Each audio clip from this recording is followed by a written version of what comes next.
Good morning, everybody, ladies and gentlemen. I'm delighted to be hosting this talk this morning. My name is Guibourg Delamotte. I'm a professor at the National Institute of Oriental Studies in Paris, and it is from Inalco here in the heart of Paris, an 18th century building, that I'm happy to be hosting this talk. It is on maritime security, maintaining maritime security and order in the Indo-Pacific region. A very, very important topic indeed. And we have a wonderful group of East Asian security experts with us today. Kawano Sensei, Mariko Kawano, is Professor of International Maritime Law at Waseda University, Tokyo, and her particular interest is Pacific dispute settlement. Yoroshiku onegaishimasu. And then Matsuda Sensei, Yasuhiro Matsuda, is Professor of International Politics at the Institute of Advanced Studies on Asia, the University of Tokyo. And he actually spent 16 years at the National Institute of Defense Studies before moving to the University of Tokyo. And this is actually where I met Professor Matsuda all those years ago. Yoroshiku onegaishimasu. He's fluent in Chinese and is a well-known, internationally known Taiwan specialist, of course. Dr. Eva Peshova is the Japan chair at the Center for Security, Diplomacy and Strategy of the Brussels School of Governance, and her field is international politics, Europe-Japan relations. Very lovely to have you this morning. Thank you. And Aaron Jed Rabina is Assistant Professor of International Relations at the University of the Philippines in Diliman. His field is East Asian geopolitics and maritime security, and he'll be here to give us some insights as to what is happening in the Filipino perspective. Thank you all for being with us today. So maritime security, the maritime angle of security is increasingly prominent in security studies, and that flows naturally. First, from the importance in international trade of trade at sea and of the Indo-Pacific region within that trade, and of course of oceans in the Indo-Pacific region. And second, of increased tensions in the region, where the range of challenges presented by China is increasingly multiform. And in this webinar, we shall focus on the situation around the East and South China Seas and uncover the challenges of maintaining maritime security and order there. So thank you very much to all. And we shall start with a presentation from Kawano Sensei. Okay, thank you, Professor Delamotte. It was nice to see you in Paris 2 weeks ago. So, it is a great honor for me to participate in such an important and interesting seminar. I would like to express my most sincere gratitude to Professor Delamotte and Drs. Bono and Sakai of KREAB for their excellent efforts to realize this opportunity. It was pointed out in the United Nations Secretary General's report on the oceans and the law of the sea in 2008 that the legal regimes for maritime security and maritime safety, which largely developed independently one another, have common and mutually reinforcing objectives. It also took the view that as the new and evolving threat at sea recognize non-national boundaries, are connected and must be addressed at all levels as a matter of concern of the international community as a whole and collective security.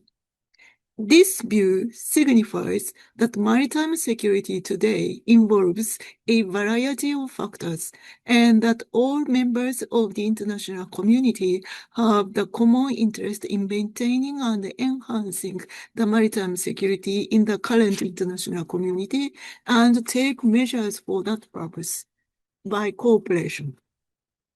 At the same time, it should be noted that the conduct and policy of respective states to maintain maritime security is required to be pursued in accordance with international legal rules. The United Nations Convention on the Law of the Sea, UNCLOS, which provides the principal framework for the International Law of the Sea sets out the rules allowing the coastal state exercise sovereignty over the territorial sea and sovereign rights and exclusive jurisdiction in the exclusive economic zone and continental shelf. States other than the coastal state are required to respect those rights of the coastal state. Nowadays, some states have taken assertive and coercive measures to enhance their claims over the land territory and maritime areas and to change the status quo.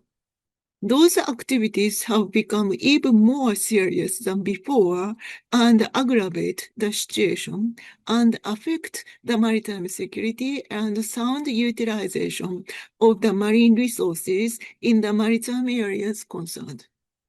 In the case of Japan, for example, Chinese Coast Guard vessels come to the maritime areas around the Senkaku Islands almost every day, except stormy days, and have often tried to enter into the territorial sea and the contiguous zone of Japan. Many Chinese fishing vessels have conducted illegal fishing activities in Japan's EEZ, and the persons aboard are often suspected to be malicious. With regard to the Senkaku Islands, while Japan has taken the view that these islands are its inherent territory, China started its claims over them since the publication of the 1969 report of the United Nations Economic Commission for Asia and the Far East, which indicated the possible hydrocarbon resources in the East China Sea.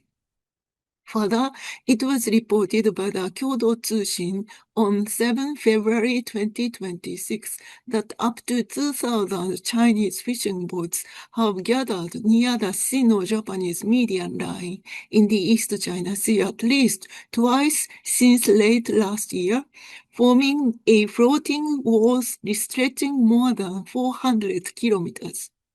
In fact, Japan and China have not reached the agreement concerning the maritime delimitation in the East China Sea.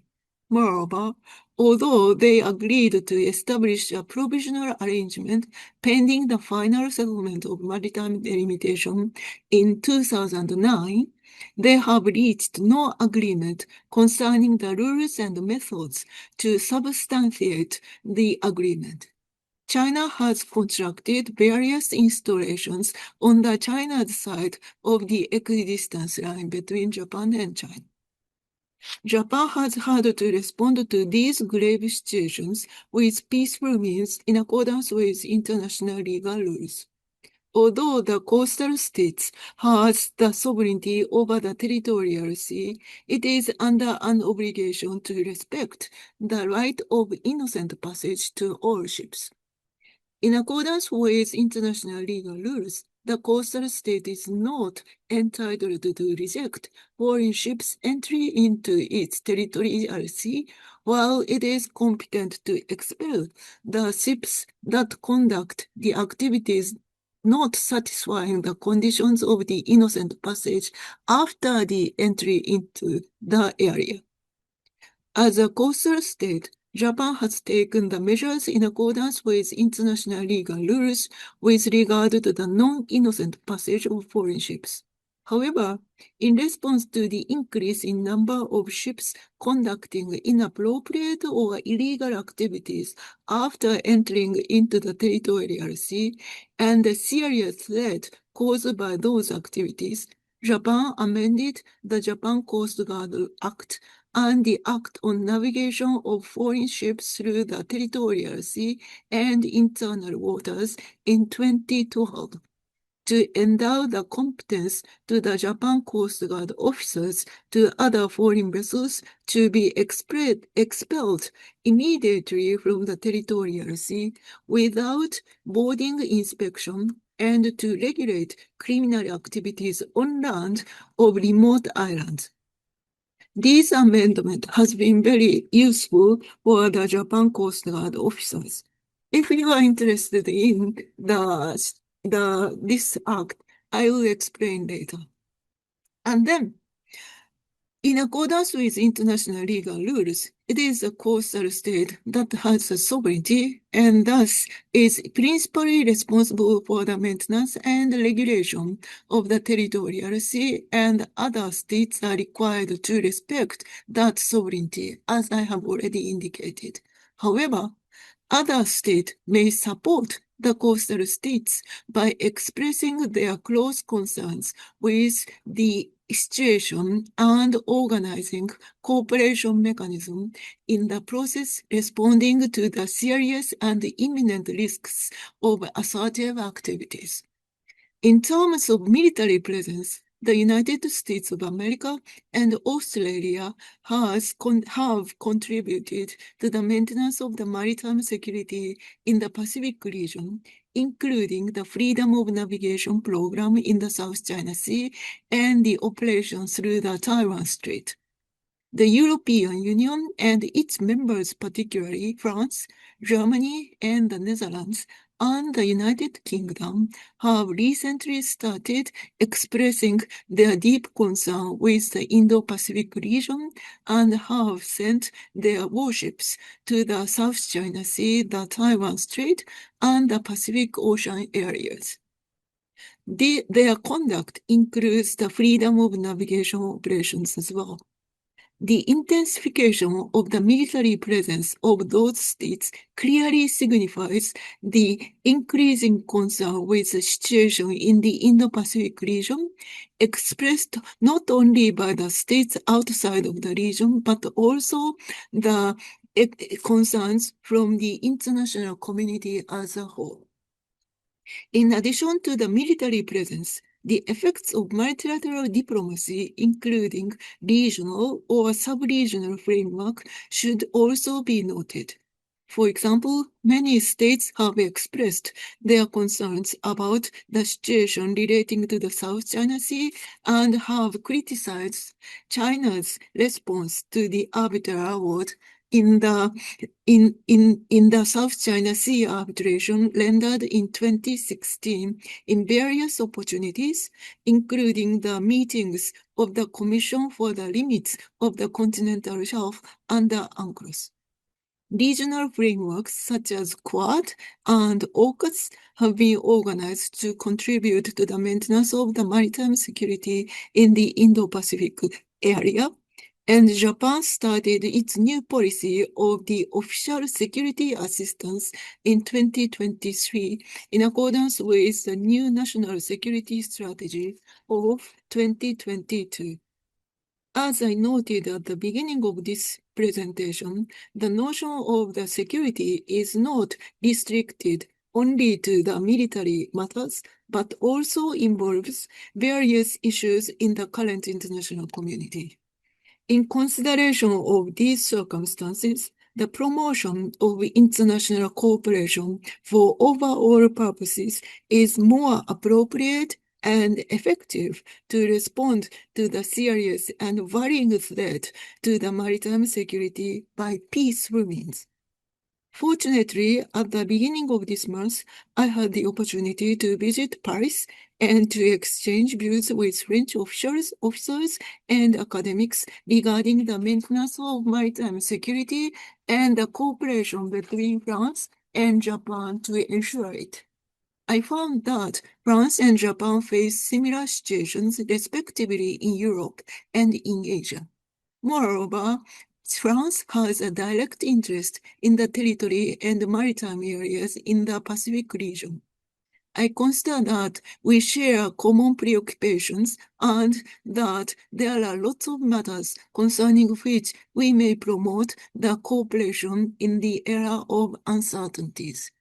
And I'd like to mention a little bit more about economic cooperation for the economic to ensure the economic security, but probably it will be better to pass the podium to Professor Matsuda. Thank you very much for the time. Yes, thank you very much indeed. Questions emerge, and we'd love to, I have a few follow-up questions that I'll be happy to ask you. We're starting to have a few questions in the chat as well, but we'll give the floor to Professor Matsuda first, please, on on Taiwan. Thank you, Professor Delamotte, and happy Lunar New Year, everyone. I'm Yasuhiro Matsuda from the University of Tokyo. I feel very honored to have an opportunity to share my thoughts on the situation surrounding Taiwan Strait today. Currently, the greatest concern within the Japanese government and the Japanese security community is the risk of the China resorting to the use of force against Taiwan. Today, I would like to address this issue in relation to the maritime order. I have 5 points to talk. First, in the Taiwan Strait, the risk of China using force against Taiwan does exist. Xi Jinping of China aims to annex Taiwan to secure his place in history as a great leader. To achieve this, China is pursuing massive military expansion. The first objective is building the capability to invade Taiwan. The second is expanding nuclear and A2AD capabilities to deter U.S. military intervention. The third is enhancing firepower and amphibious landing capabilities for invading Taiwan. So China is not yet believed to have completed these capabilities within 2 years. The actual extent of its nuclear expansions remains unclear. Meanwhile, a significant expansion of its A2AD capabilities is evident, very evident. The forces required for an amphibious landing operation on Taiwan also still far short of the target. However, the direction of Chinese military expansion remains entirely unchanged, and I believe it would be irresponsible to deny the existence of the risk. It is generally understood that China's invasion strategy against Taiwan includes attacks on U.S. military bases in Japan. Therefore, Japan will inevitably be drawn into this conflict sooner or later. Compelling it rapidly build the capability to defend itself. Second, efforts by Taiwan, the United States, Japan, and other U.S. allies to deter Chinese adventurism continue, and deterrence remains effective under the current circumstances. During the first 2 decades of the 21st century, while China and South Korea saw very high growth rates in military spending in this region, on the other hand, Japan and Taiwan's military expenditures remained very flat. In recent years, however, both Taiwan and Japan have seen extremely high growth rates in the military spending, rapidly advancing their acquisitions of counter-strike capabilities. The United States has also rapidly intensified arms export to Taiwan and the provision of training, strengthening the deterrence posture against China. Consequently, it is considered likely that the Chinese military goal set by Xi Jinping of building the capability to annex Taiwan by 2027 will be delayed. Furthermore, Xi Jinping's relationship with the People's Liberation Army has deteriorated. The 3 years since within the 3 years since entering the third term, or at the 20th CPC National Congress in the Party Congress in 2022, it has been confirmed that he has purged at least 18 generals he personally promoted within only 3 years. This includes 5 generals among the 6 military members of the Central Military Commission. This situation means it will take China more time to build a full prepared posture and develop the capability to successfully annex Taiwan. I observe that Xi Jinping may have adjusted the deadline for building the necessary capability for Taiwan's annexation to around 2030 or so. After securing a 4th term at the 21st Party Congress in 2027. This may be a positive trend in the short term, but Xi Jinping entering his 4th term may view this as the last opportunity and make an all-out effort to challenge Taiwan's unification. Therefore, over the next 5 years, Taiwan and Japan must dramatically strengthen their deterrence against China. Third, China's threat to Taiwan extends beyond military invasion to include hybrid warfare in the so-called gray zone. The core operation in this hybrid warfare is an air and sea blockade. Quarantine, a softer term for the blockade operations, is also a part of this hybrid warfare. Because Taiwan relies on overseas sources for energy resources and food, enduring a prolonged air and sea blockade could threaten its economy and civilian life, potentially leading to a collapse in the public morale.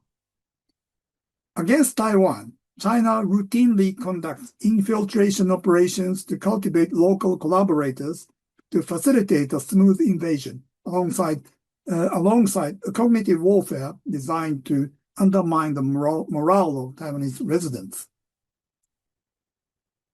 Fourth, hybrid warfare involves a seamless transition from exercise to actual combat, raising concern about blockade operations.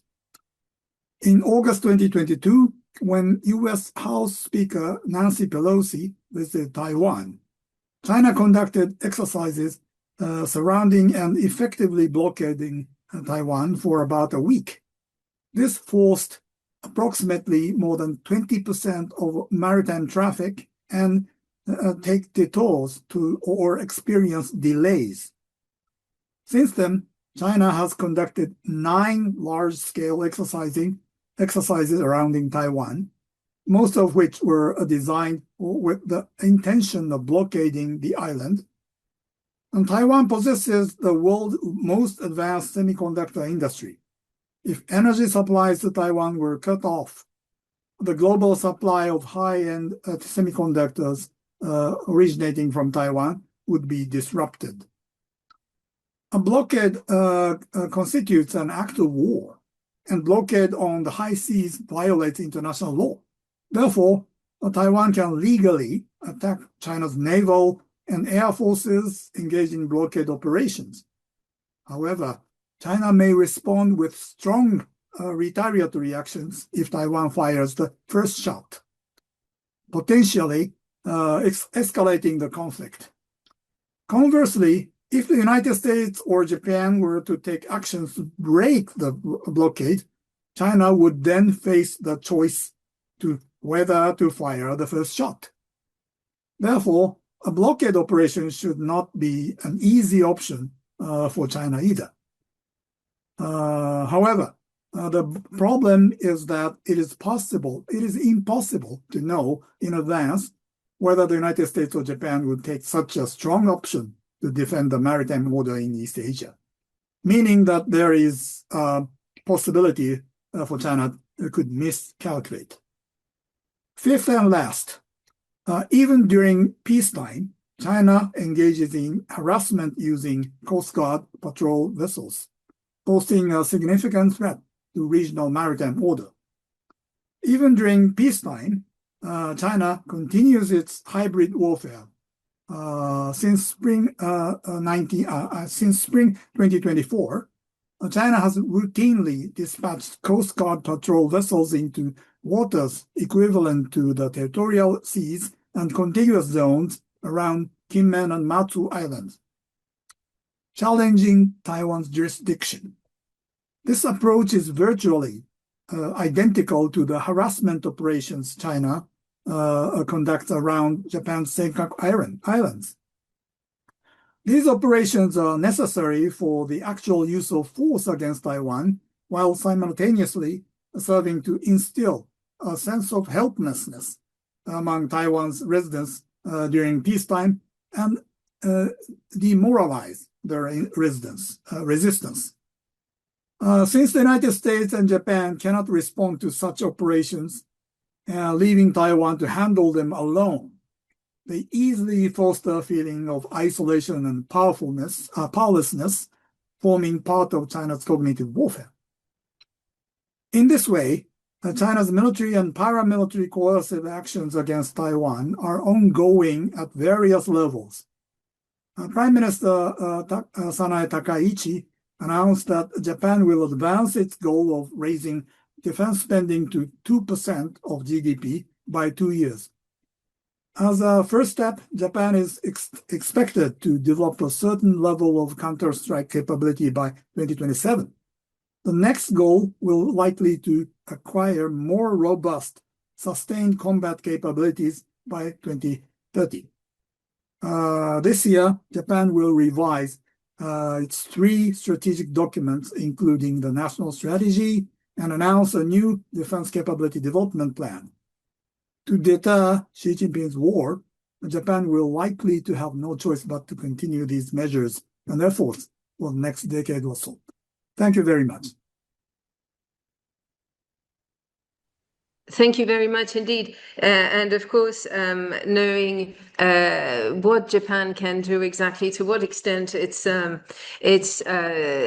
strategy can respond to both the size of the Chinese Navy in particular facing it, and other challenges. I mean, one option is of course cooperation, but these are issues that we'll tackle in the conversation afterwards. And I'll turn now to Dr. Peshova for the next presentation, if you'd like. Thank you. Thank you very much, Guibourg. It's a great pleasure to be here in such a wonderful company. Now, since I'm the kind of extra regional speaker on this panel, I promised to provide a bit of an international perspective. I think it's been well established that regional maritime security concerns go well beyond the region. And so viewed from the outside, I think we can distinguish 3 major trends, 3 sets of challenges. The first being the erosion of the rules-based order at sea and basically the undermining of UNCLOS privacy through China's use of lawfare, gray zone tactics, and militarization to basically normalize its excessive claims, be it in the East China Sea, South China Sea, or across the Taiwan Straits. Now, we've seen it domestically through the use of those civilian forces. So it's been already alluded to, the Coast Guards, to generate this ambiguity and establish a fait accompli. So already since 2021, since China passed the famous Coast Guard law, the Coast Guards are basically structurally integrated within the Chinese armed forces, so they can use weapons, etc., to enforce Chinese sovereignty. But what is interesting and important to note is that we're seeing a significant quantitative and qualitative upgrade of these deployments. So it's already been mentioned by Professor Kawano that this presence in the East China Sea, for instance, has become almost all year round. So just to give you some numbers, 350 days presence in 2025, as opposed to barely 200 in 2024. And the Chinese Coast Guards are using larger ships, much more, bigger vessels. Just at the beginning of February, it's been reported that 2 5,000-ton class Haijing ships have been deployed to the East China Sea. Now, it is an important development because, of course, these ships are capable of operating longer, including through stormy weathers, are much more intimidating, are much more capable of physical coercion. So we've been mentioning these ramming and shouldering maneuvers that the Coast Guards engage in, and eventually can also act as C2 outposts, right? They can accommodate, they can coordinate eventually deployments in a case of a crisis. What is also interesting is to note how China is using the narrative to basically establish a record of continuous Chinese administrations over these claims. So it has released footages. It keeps referring to these maneuvers as patrols. And of course, you use the word patrol when you're patrolling your own waters, not someone else's waters or the high seas. So all that is really made to basically set a fait accompli and make the international community believe that this is indeed Chinese waters. On the international front, it is happening as well. I mean, this is referring to the lawfare practices. We know that China has been misusing, misinterpreting UNCLOS to its benefits. The well-known example is, of course, the disregard of the 2016 PCA ruling on the South China Sea. But what I find personally a great exercise of hypocrisy or irony is the Chinese application, for instance, to host the BBNG headquarters in Xiamen. So BBNG, the Biodiversity Beyond National Jurisdiction, as you know, is supposed to promote international maritime roles beyond national jurisdictions. And it's a very typical Chinese approach to basically try to place its people to key positions, try to spread its influence and shape the rules afterwards. We've seen it in the Arctic. We've seen it, by China establishing this big Arctic scientific research center first, and then eventually getting an observer status, and then eventually getting more leeway or decisive power within the Arctic Council. We've seen it in the deep seas. So again, the first, big kind of observatory on deep seas, etc. Now, of course, it's dangerous because it sets a precedent, and it basically gradually weakens the confidence of others in the universality of UNCLOS. So this is something that needs to be addressed. The second set, and I'll be quick on those, is of course the risk of escalation. Professor Matsuda already talked at length about Taiwan, but let's be reminded that the East China Sea is very tightly linked to the Taiwan theaters. It is the primary area where the Chinese Coast Guards, PLA Navy, Air Force operates in close proximity with the Japanese and the US forces. So the risk of accidental clashes is enormous.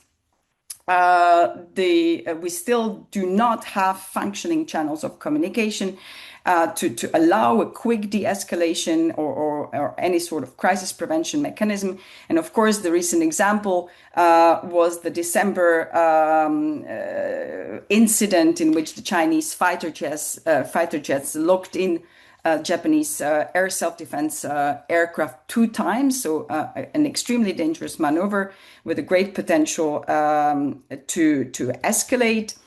And I'm not even getting into the harassments that we already mentioned. Now, the effect internationally is, of course, beyond discussion, an acute supply chain shock, an alliance entanglement, because, any severe incidents around the Senkaku may draw the US treaty commitments and, of course, trigger a chain reaction by which I believe all user states will not only feel the economic impact, but will eventually be drawn into this dynamic.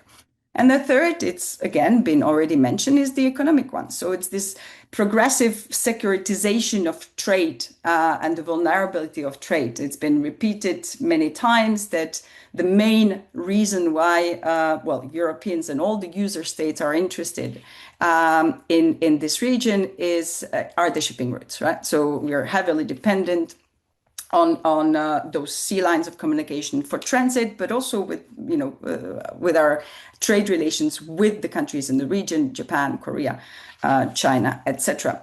Now we've seen that any risk of regional contingency is already being gradually included in the strategic planning and in the economic security visions by pretty much all of us. So Europeans, Australians, Americans, of course. We're trying to engage in, joint stockpiling, or trying to think of how we can diversify the shipping routes or near shore, etc. And this is also the key reason, by the way, why the Europeans have joined these international efforts in deploying naval assets to the region in defense of freedom of navigation, rules-based order, and train with our regional partners. But I'm happy to perhaps elaborate on how we can respond concretely to this situation in the Q&A. That's okay. Thank you very much. Yes, indeed. I feel like, after that sort of bringing the three presentations sort of together, three panelists together, and getting you to interact a bit and react to each other's presentations. But first, what I'll do is we'll take Professor Rubina's presentation, and then we'll engage in a bit of a conversation. Okay, thank you very much, Dr. Guibourg, and all my fellow distinguished panelists.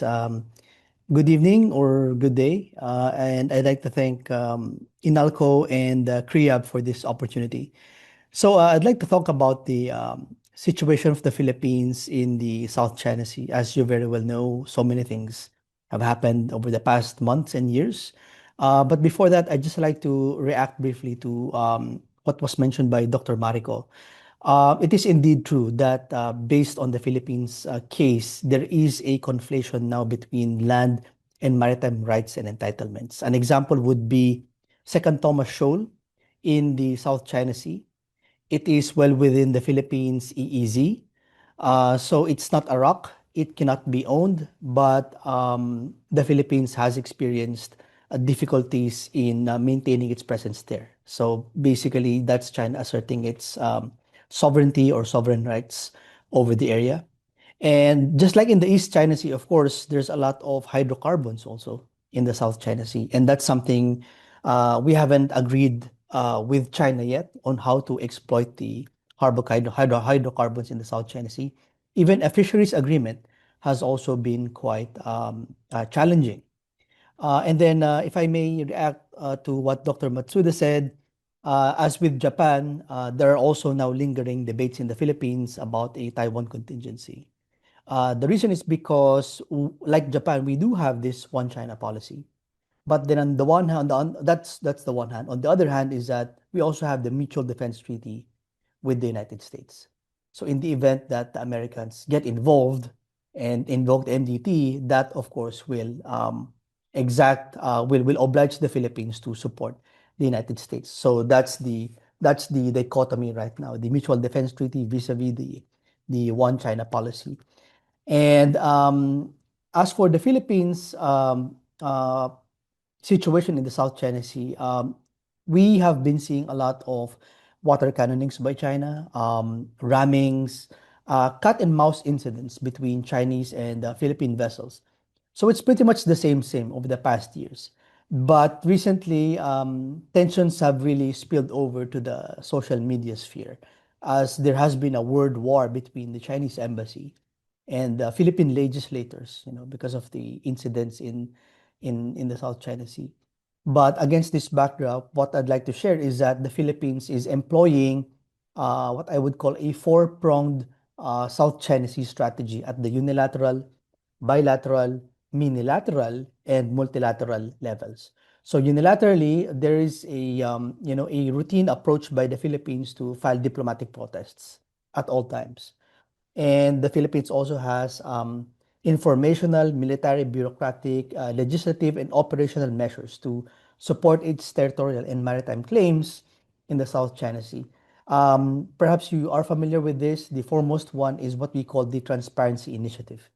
And that is basically to expose what China is doing in the South China Sea, try to exact reputational costs, through exposures in local and international media, and combat misinformation and disinformation.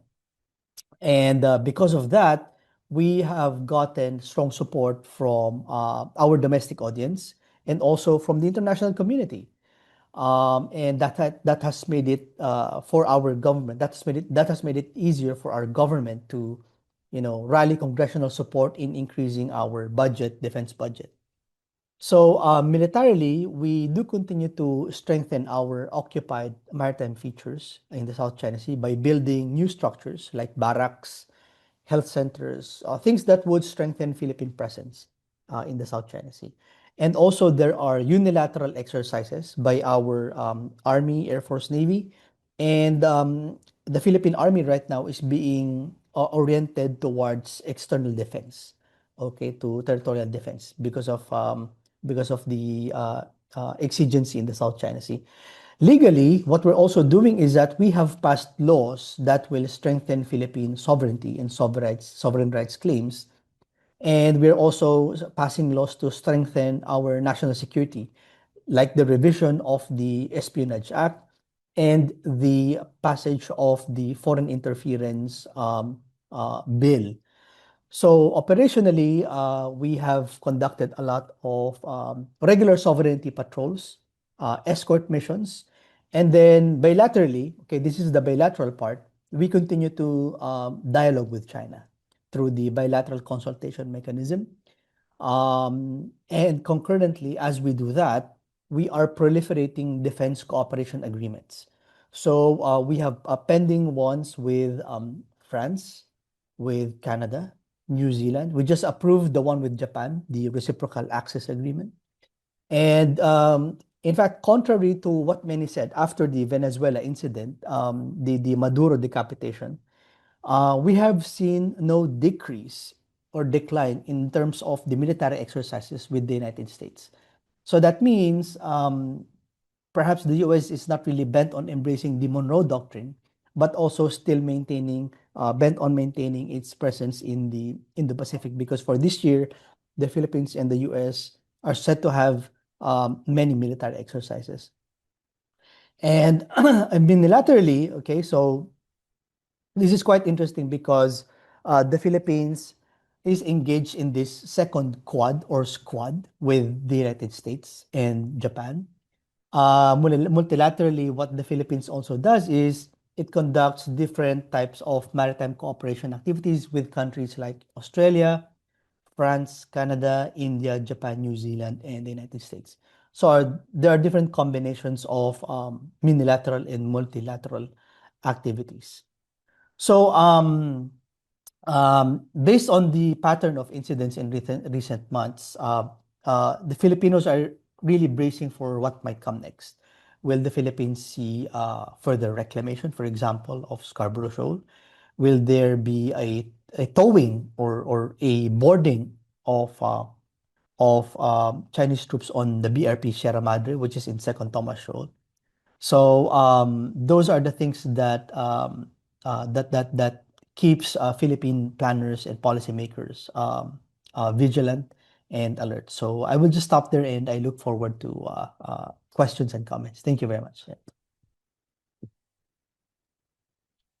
Thank you very much indeed. It's very interesting to have both a presentation on the Philippines, the East China Sea and the South China Sea, because indeed Japan and the Philippines very much exemplify the changes that are taking place in international security, and the mix of minilaterals we see, multilaterals we see, and also the increase in European investment in the South Pacific.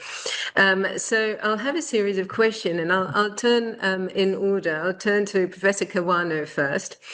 I wonder if you could maybe explain a bit further, and Dr. Pashova hinted on that as well, that what the Chinese do that is different from the point of view of international law when it comes to the right of innocent passage in not abiding by international law.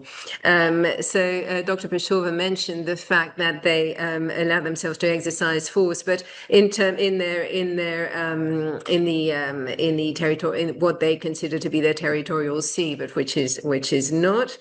In terms of the right of innocent passage, when they go through Japanese straits, which are really international straits, international waters, or when they are in the EEZ, Japan's EEZ, what do they not do that other states would do, in terms of identifying oneself? Or what is it that they don't do that's different? That'd be one question. If you could clarify, from the point of view of international law, what is expected of states in EEZs or international straits when they go through, be it for commercial vessels or military ones. I think that'd be very helpful. And then another question which I have, and which can be for both Professor Kawano or Professor Matsuda, is to what extent has the cooperation between the Japan Coast Guards and the self-defense forces been improved? Is it enough now? And to what extent are the Japanese Coast Guards up to the job? I mean, have they been upgraded enough in consideration of the threat they face, both on organizational and structural terms? You know, how they are organized internally. I think they're very divided. From what I understand, the Japan Coast Guard are very divided. So is that a workable organization? And then from the point of view of their capabilities, which of course is very restricted. So maybe it'd be great if you could elaborate on those points. And then to Professor Matsuda, I was recently talking to a historian about blockades, a Second World War historian, who was telling me how difficult they are to implement properly. There have been blockades throughout history, of course. Do you think a blockade, now Taiwan is quite a small territory, so is that the reason why China is building all those vessels? We know that China now, in the number of vessels, is the world's first navy. So is the idea to be able to circle the island completely? How do you see a blockade working in practical terms, is my question here. And then another question would be for Dr. Peshova, who mentioned the risk of escalation. So that's very important, of course. How can Japan, in particular, prepare itself without triggering more of an arms race than there already is? And in a crisis situation, and that's a question really for everybody, including Dr. Ravina, who touched upon that, what is the threshold at which it is at which be it the Philippines or Japan or their partners would know they have the right, they're legitimate in reacting vis-a-vis China. So that's of course quite difficult. And then for Dr. Ravina, I've got also a question. Which is, all those multilaterals we see and multilateral formats we see, and maybe Dr. Peshova would have a comment on that too, because the Europeans are very much involved in all those multilaterals in the Indo-Pacific now. Japan has all those multilaterals. For the Philippines have all those multilaterals. The French do, the Indonesians do, the Australians do. To what extent can those be brought together somehow? Wouldn't it be useful if the French and Australian multilaterals would join up with South Korean, Japanese, Filipino multilaterals, and perhaps add the UK to that? And then we might get some workable grouping of an informal collaboration still, but of something that would allow those multilaterals to harmonize somehow. Instead of having reciprocal access agreement with each state, can't there be something slightly more collective? So this is maybe a question for all of you, if you feel are reacting. Now then, it is also my responsibility to look at the questions in the chat. And we have lots indeed which stress and you're welcome to read them as well and to respond directly to them. But some of them touch upon FOIP. So to what extent is FOIP, can it be used as a platform for further cooperation, including with Europeans? There's also a specific question for Professor Kawano, which is to do with the recent Japanese handling of the incursion by a Chinese fishing vessel, and how they did not handle it. I believe they released. It was handled as a criminal offense, and so he paid his legal fee, and then he was let out. He was let go. Was that the proper way of handling it? One of the questions is, how do you assess that? I mean, in terms of reaction. And then I believe there's another question for Professor Matsuda regarding Europe and NATO cooperation. Well, if you wouldn't mind replying to all those, and of course, if you have yourself further question, please feel free to ask.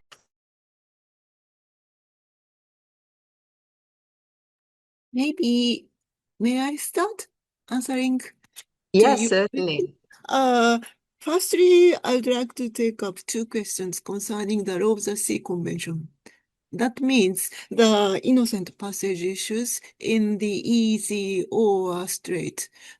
In the case of, in accordance with international law, not only the rules in accordance with UNCLOS, but also in accordance with customary international law, the right of innocent passage to be enjoyed by ships of all states can be only restricted to the territorial sea.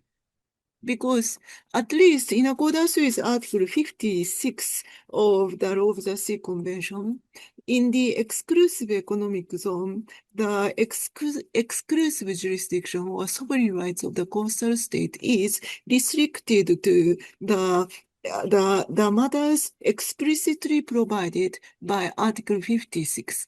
And in accordance with Article 58, other states, that means the states other than the coastal state, is entitled to enjoy the freedom of navigation or that sort of thing. That means obviously in the EEZ, the principle of the freedom of navigation to be enjoyed on the high seas is guaranteed to all vessels. So innocent passage cannot be allowed in the exclusive economic zone. And also in the case of the international straits, I mean, because the straits used for international passage, the UNCLOS have a special part for this purpose. And in accordance with this purpose, it is part 3, and straits used for international navigation. So in accordance with this, the rules provided by this part, at least the legal status of waters forming straits used for international navigation is still the territorial sea. And this part was inserted as a result of the discussions proposed by the former Soviet Union and the United States to ensure the freedom of passage to be enjoyed not only the vessels, but also military aircraft. Therefore, at least some sort of different,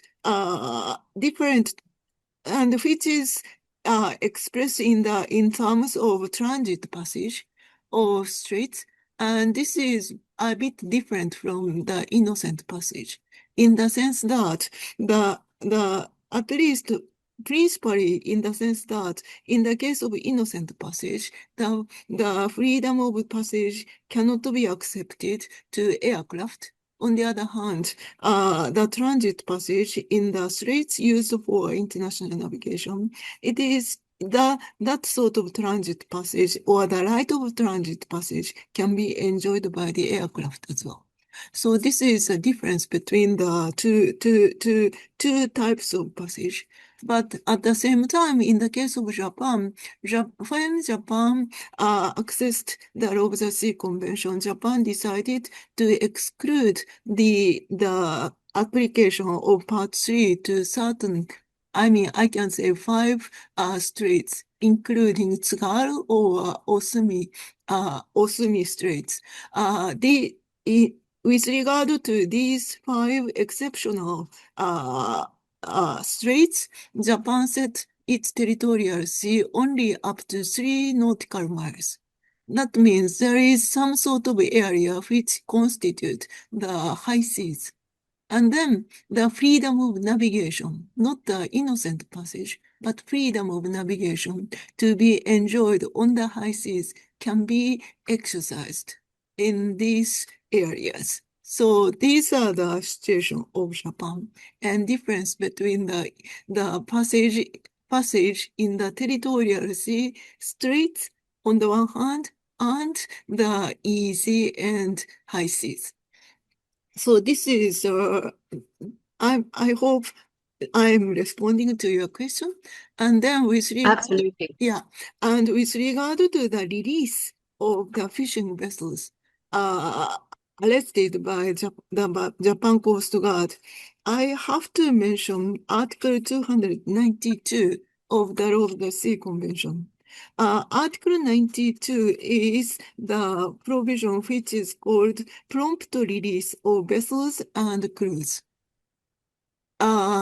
In the common sense with the issues relating to passage and freedom of navigation, one of the most important issues of the Law of the Sea Convention is to ensure some sort of freedom of navigation. I mean, formally, in the territorial sea, innocent passage, but on the high seas, freedom of navigation was ensured. And then, in accordance with the Law of the Sea Convention, the maritime areas under the sovereignty of that coast, under the sovereignty or the sovereign rights and exclusive jurisdiction of the coastal state extended a lot. Therefore, it was very important for the drafters of the convention to ensure some sort of freedom of navigation or some sort of freedom of passage or something like that.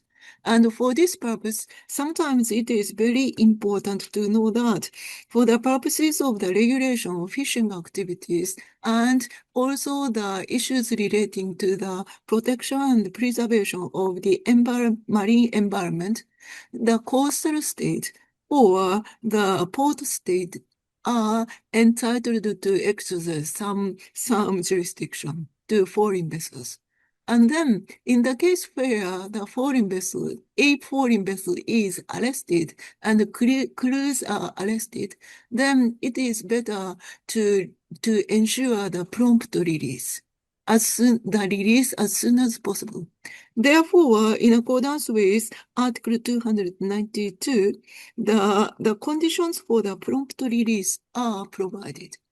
And obviously, if the ship owner or some operating company post the bond or other financial security, then the coastal state may release the vessel and crews. And this is a sort of compromise probably between the jurisdiction of the coastal state in its exclusive economic zone on the one hand, and the right of the flag state on the other. Therefore, at least this time, the Japanese government decided to deal with the arrest issues of the vessel and the crews in accordance with this policy. I mean, at Thanks very least, much. Yeah. yeah. And at least Thank you. We should probably stop, but that's very, very interesting. Thank you.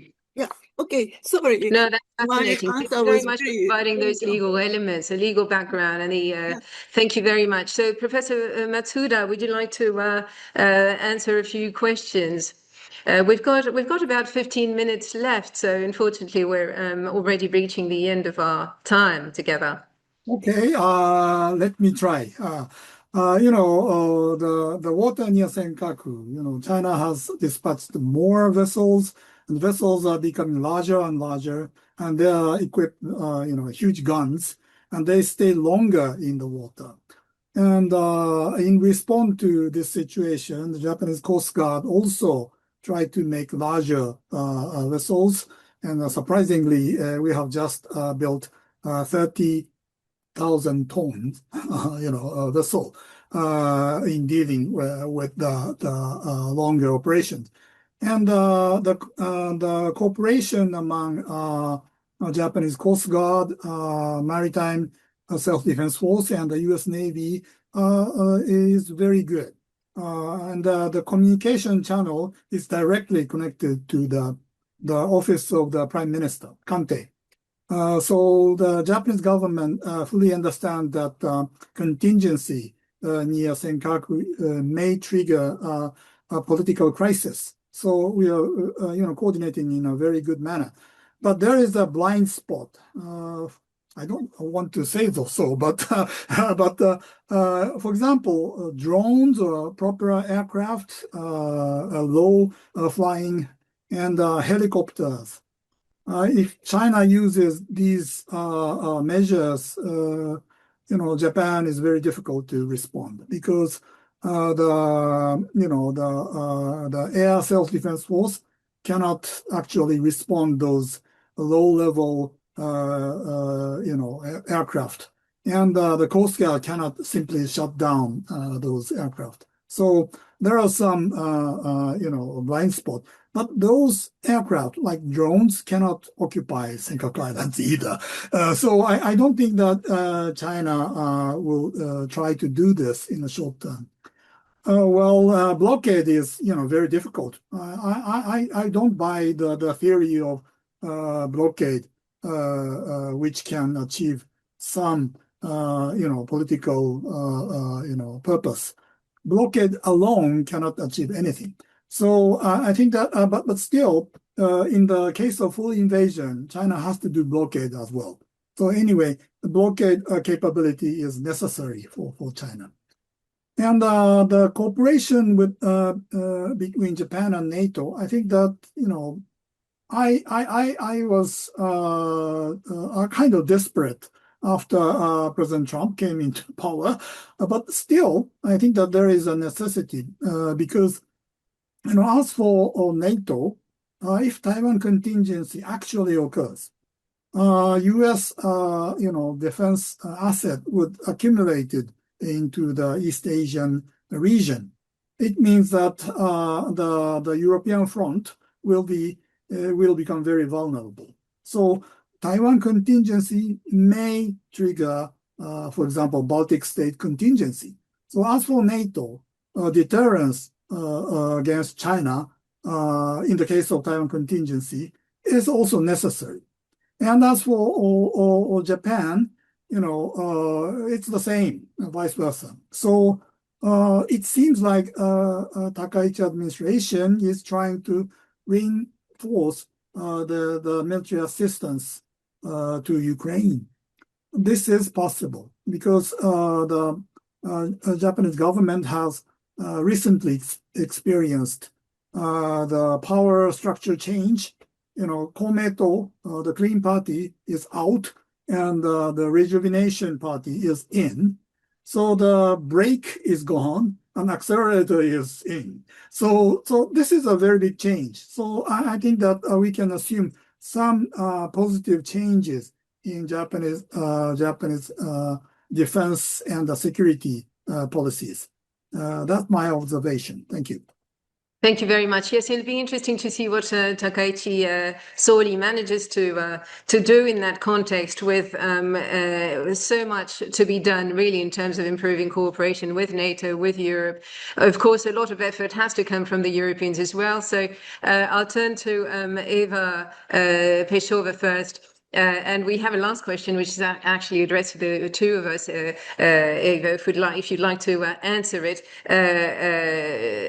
regarding any coordination with of France specifically on a Taiwan contingency.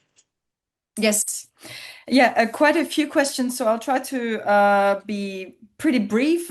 Your first question on how can Japan prepare, I think Professor Matsuda has pretty much explained it all. I mean, Japan is preparing, is doing what it can. So the whole challenge is to manage it, is to achieve the targets that are now set for the new government.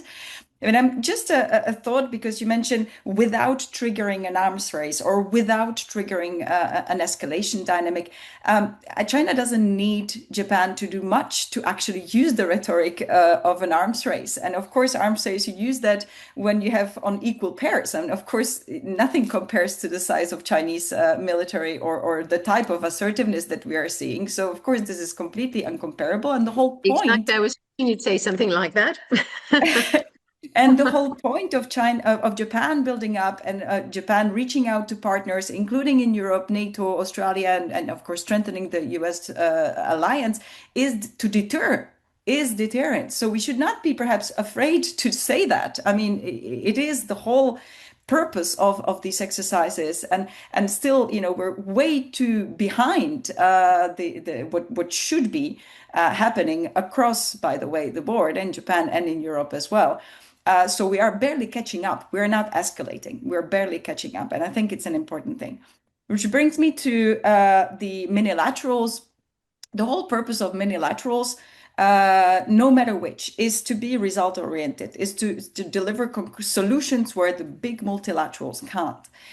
So if you look at AUKUS, the target is very, it's a very clear objective. It is about nuclear submarines, and then it overspills into more, lasting cooperation. And what is interesting, and I'm sorry to pick just the example of defense industrial cooperation here, but that these are really the kind of new forms of deterrence, not just because you see the kind of sustainability and the durability of solidity of such agreements, because they're not so easy to undo, but also because they're absolutely crucial to interoperability in the case of a potential contingency. So it is not just, to get to know your partner, but it is about technical interoperability, to be able to, quickly change your weapons on your ships, and to reach out to the closest port to do maintenance, to quickly put the ship afloat.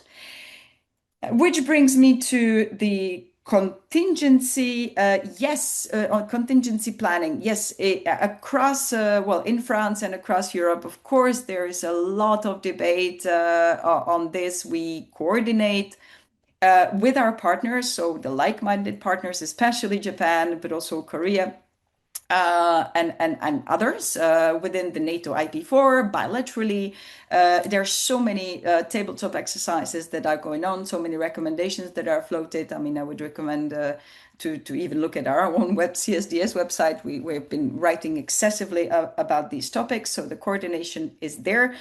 In realistic terms, there's the first set is really the economic security one. I think these are the kind of lowest hanging fruit, and the cooperation is ongoing, thinking about early warning mechanisms, engaging these critical materials alliances, joint stockpiling, working on magnets, etc. I mean, the list is long, really, just to kind of focus on how we could survive better together.